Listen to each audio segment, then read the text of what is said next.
Hello there and happy hump day. This is the news. I'm Ben Roy, joined by Josh Brown because Scott's asleep somewhere. Hello, Ben Roy. How are you doing?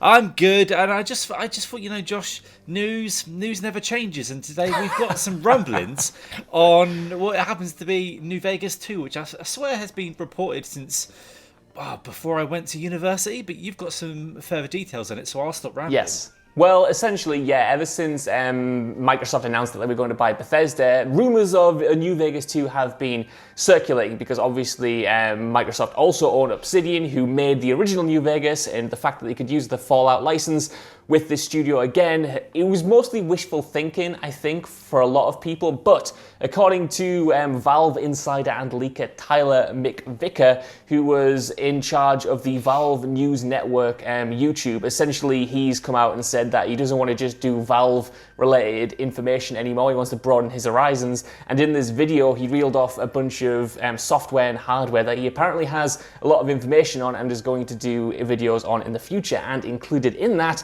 was Fallout New Vegas 2. He refers to it a couple of times, then he also made a follow-up tweet after the video went live saying that he expects New Vegas 2 to be released in the second half of the decade, and then also mentioned that he expects Elder Scrolls 6 to be released at around 2026 and 2027, and that Starfield is the next main Bethesda project. Obviously, take this whole thing with a grain of salt. It's only been mentioned a few times, but this person has been reliable in the past in terms of Valve news. They leaked Half-Life Alyx a few years in advance, so there is some legitimacy potentially behind this, and I guess we're just going to talk how much we think this could come true, because to me, I think when it comes to Fallout, we're not going to get a main Fallout 5 for a long time. Like, Bethesda has their hands full. They just released Fallout 4, Fallout 76, they're moving on to Starfield, they're moving on to the Elder Scrolls, and that's going to take them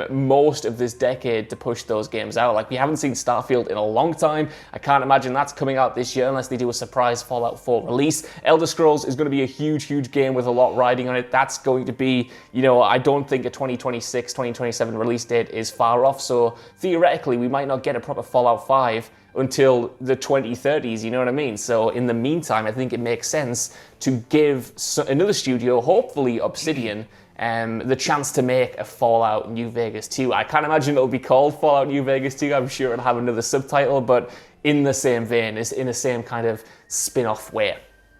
Yeah, this is interesting because I don't want to shoot you a bit, but I think they gives it a bit of disservice saying it wouldn't be like a proper. Because I mean, Fallout 4, it didn't really invent the game, reinvent the world, did it? All it really did was add some settlement stuff, which we later found out was just like the groundwork for 76, and that was the end of time for some of us, especially when you waste time in it. But no, I don't know if it feels like the way Valve do with say a Half-Life. A Fallout 5 really needs to probably, for a Fallout 5 to be a Fallout 5. I don't think people want just another Fallout. They want it to change the game in some sort of way, which is why I think like Elder Scrolls is taking so long. Maybe they're getting this Elder Scrolls 6 ready to just go on fridges and things like that straight away. But I'm also amazed that this guy Tyler for so long managed to just have a dedicated channel just to Valve news when they put out one game per lifetime. So that's another achievement. But yeah, it's quite a nice look into what is the next. It's a scary thought, the next 10 years of Bethesda stuff. I know.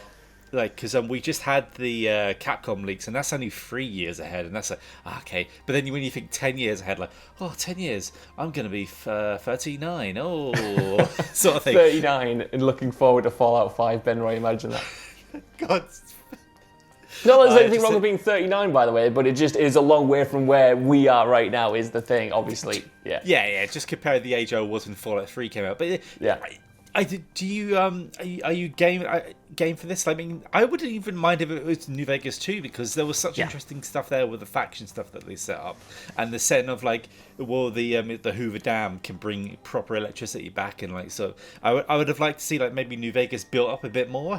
Who knows, more than just the strip. And there were so many different endings there. I wonder which one they would have. I don't know if they ever said which was the canon ending. I don't think they did. No. there's so much ways you could go through it, and there was just so much scope for, like, New Vegas had a different charm to it. I think even like the down to the vaults around that area had more character to it than I feel like Fallout 4 did, and kind of in a retrospect like Fallout 3 did. Yeah. And the fact that, like, as soon as Phil Spencer purchased Todd Howard's soul, like, he was like, well, now he owns Todd, so now he can just do what he wants and put him in and get, oh, mate, give this to Obsidian, because I own Obsidian as well, because they're all, everything's mine now. And then just make New Vegas. Like, it just seems like, it feels like, especially Xbox are so in tune with trying to, and Microsoft and Phil are so in tune with trying to, like, please people at the moment, that if they do this, then it just seems like a given. I absolutely want a New Vegas 2 in any form. It doesn't have to be a direct sequel taking place in the same kind of area, but it's something that takes the core tenets of that series and the philosophy of that particular game and kind of builds upon them. Hopefully you get Obsidian back, because New Vegas 1 is not just my favorite Fallout game, it's like one of my favorite video games ever. For me, like, that's how a proper AAA RPG should be. Like, the way it incorporates your choices is so incredible, like, throughout the game. It gives you a bunch of factions and a bunch of missions that you can follow, and it doesn't kind of railroad you into these binary choices, into these obvious good versus evil parallels. Like, there is more going on in that plot, in my opinion, than anything in Fallout 3 or anything in Fallout 4. And I love those other games, but there's just a depth and complexity to New Vegas that's lacking, and you can really tell that the original creators of Fallout in general worked on that game and brought a lot of those ideas over, injected them into Bethesda's new framework. Like, the fact that that game was made in 18 months, Ben Roy, is ridiculous. Like, it's so big, it's so well put together for the most part, apart from some of the bugs at launch. And it's so ambitious, and for me, it mostly pulls it off. So the idea of getting a sequel that gives the developers the luxury of more time, where they're not trying to rush it out in under 2 years, when they have, you know, more experience, when they hopefully have a bigger budget from Microsoft or whatever. Like, I think this is the perfect way to keep Fallout in the minds of players, and maybe even win back some fans who did feel a little bit burnt that Fallout 4 was ultimately more of the same when it came to Fallout 3, and maybe went a bit more diluted in terms of the RPG elements. Then, of course, after that we got Fallout 76. The Fallout brand isn't in as good of a place as it was when Fallout 3 New Vegas were like the most recent games. It's taken a bit of a battering, and I think, like you said, a great way to please the fans, if it's done well, is to announce a version of Fallout New Vegas 2 that kind of goes back to the core single-player RPG focus that made that original game just so good.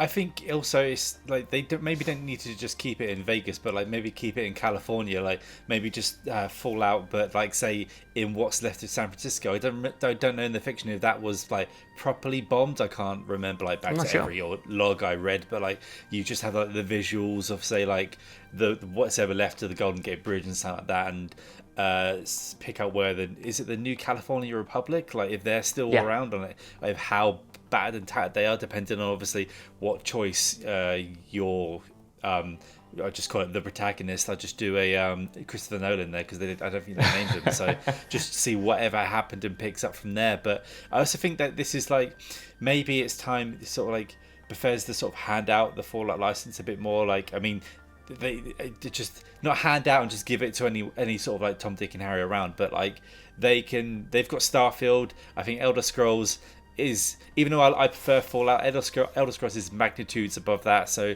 if they keep their sort of like fingers in those pies, and then so that if you have say some of the Microsoft has so many studios, I think one of them is like in here somewhere, like they can just see if they can sort of deal with it, and then keep the Fallout brand going every now and then, and have all these other bigger. Even do what they did with the Outer Worlds, where the Outer Worlds it gave you the experience of like say a New Vegas or a Fallout 3 or something like that, but it was condensed down, and then I feel like the only problems with that were load times. And now we live in this generation where if you are on next gen, or we'll say current gen now, the load times for the moment are like nothing. So I would even be happy with a smaller condensed thing, even if it had the same sort of writing quality or same sort of like narrative choices, or like it wasn't just the binaries of good and evil, sun and that sort of thing. Yeah, 100%. It's going to be fascinating to see how Bethesda treats its properties now that it's owned by someone else, and how, whether or not Phil Spencer comes in and decides to give other studios opportunities to work on these franchises. Like, just because it's going to be a Fallout game doesn't necessarily mean it has to play like a Bethesda Fallout game. Like, they could release now a more throwback, like isometric version of that title, you know, more in line with Fallout 1 and Fallout 2, and then it would be distinct from what Bethesda has done. But I guess the biggest question is, if they made a Fallout New Vegas 2, like, who would develop it? Because obviously the obvious choice is Obsidian, but they've got a lot on their plate too as well, man. Like, they've got that Avowed RPG that's coming out, presumably got more Outer Worlds content. I know there's a new DLC presumably on the way, as well as a potential sequel further on down the line. So it's not like they've got this, you know, open goal availability to make a New Vegas 2, but they would be the best fit. But like you said, Microsoft at this point have so many studios, and they in the past have created studios from the ground up to work on specific franchises. So I wonder if we see anything like that, not just from Fallout, but any of the IPs that they're looking to buy. Apparently they're looking to get even more titles from Lucasfilm Games, so we might get more licensed IP coming over and more developers working on it. But I don't know, man. I don't know what I think about the leak. Like, it could be reliable, it might not. I hope it's true, but when it comes to New Vegas 2, it's a case of I'll believe it when I see it. I'll believe it when I have a logo and I have Ron Perlman narrating over the trailer. That's the only time I will say for sure that it's definitely happening. Well, Tyler seems to have, I think it's Tyler, it seems to have a good track record of leaks and sort of knowing what's on the way. So for now, we can just go on the fact that I think it's probably not dead cert, but I mean, Fallout is going to come back in some way, and I just think they'd be stupid to let this brand or like what goodwill, I mean, exists within the Fallout sphere to come. But unless you have anything else with that, Josh, I think it's time to go back to sleep. I think you're right, yeah. Bedtime now. And I'm really bad at these outros because I'm not Scott Telford. So I'm just going to say, make sure you like, share, and subscribe. You go on over to Twitter and follow us at WC Gaming, WCulture Gaming. I'll always say it the wrong first time. And Josh, where can people follow you? At Josh Brown over on Twitter. Josh Brown, with an extra O in the middle.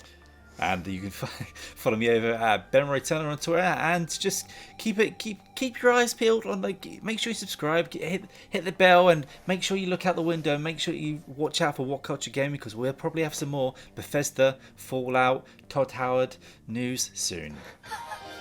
Bye. Have a good day, everyone.